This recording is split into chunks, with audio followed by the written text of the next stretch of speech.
ఆదిలాబాద్ జిల్లా జైనత్ మండలంలో సత్నాల ప్రాజెక్టు నిర్మాణంలో ముంపునకు గురైన తోయిగూడ గ్రామస్తులు 40 ఏళ్ల తర్వాత అందరూ ఒకే చోట కలుసుకున్నారు. తోయిగూడలోని ముంపు ప్రదేశంలో అందరూ ఒకే చోట చేరి పూర్వ అనుభూతులను గుర్తు చేసుకున్నారు.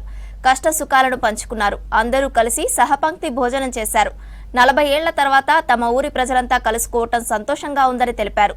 తాము చిన్నప్పుడు ఆడుకున్నా తమ ఊరు ఇప్పుడు కనుమరుగవుతుందని ఆవేదన వ్యక్తం చేశారు గ్రామస్తులు.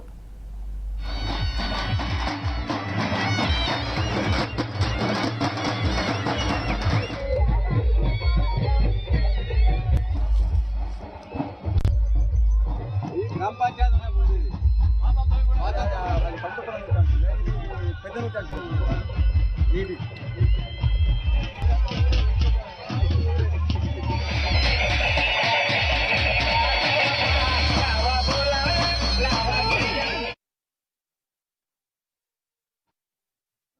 41 సంవత్సరాల క్రితం సాత్నాల చెరువు పడుతున్నదంటే మా తాతలు తండ్రులు ఇక్కడ పుట్టి పెరిగి ఈ ఇండ్లని చేళ్ళని వెళ్ళేటప్పుడు ఎంత బాధతోటి ఎంత కన్నీటితోటి వెళ్ళిపోయినటువంటి సన్నివేశాన్ని మరి అప్పుడప్పుడు వాళ్ళు మరి వారి గ్రామాలలో స్థిరపడినా కూడా ఈ తోయగూడ గ్రామం గురించి ఆ పక్క ఆ ఊళ్ళో నివసిస్తున్నటువంటి గ్రామస్తులతోటి చర్చించి మరి బాధపడుతూ ఒక్కోసారి నా చేనుని నా ఇంటి స్థలాన్ని నా గ్రామాన్ని నా చదువుకున్న బడిని గుడిని చూద్దామని చెప్పి మరి ఎప్పుడు ఆరాటపడేటువంటి వాళ్ళు మరి మేము గత 2 సంవత్సరాల నుంచి ఇది 3వ సమ్మేళనం మరి వీళ్ళందరినీ ఒకే వేదిక మీద ఒకే గ్రామంలో ఒకటే కుటుంబ తీరంగా ఉన్నటువంటి గ్రామం ఎంతో ఐక్యతకు పేరుగాంచినటువంటి తోయగూడ గ్రామం.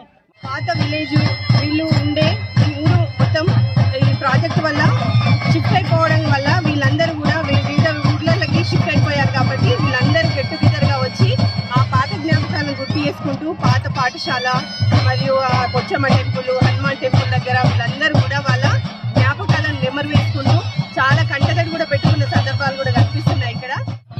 వెళ్ళిపోయి ఇప్పుడు 42 సంవత్సరాలు అవుతుంది.